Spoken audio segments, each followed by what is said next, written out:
विवेक बहुत गर्मी लग रही है, आइसक्रीम खाए क्या? वैसे कौन सी आइसक्रीम खाओगे आप? जो तुम खिलाना चाहो। चलो फिर खाते हैं। बोल कौन सी खानी है? ये लो। Thank you. रुक रुक विवेक, बंदर है वहाँ पे। कहाँ पर है बंदर? वहाँ देख।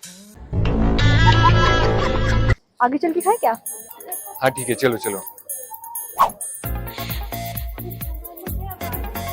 ले विवेक, अब खाऊंगी आइसक्रीम।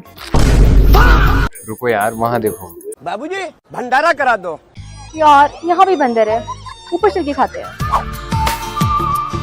देख नन्ही, अब चाहे आप बंदर हो या ना हो, मैं तो आइसक्रीम खा कर ही रहूंगा। यार विवेक तुझे पता है ना मुझे शिमला के बंदरों से कितना डर लगता है। कुछ नहीं होता यार, खाते हैं। इससे अच्छा तो बंदर को ही दे देते हैं।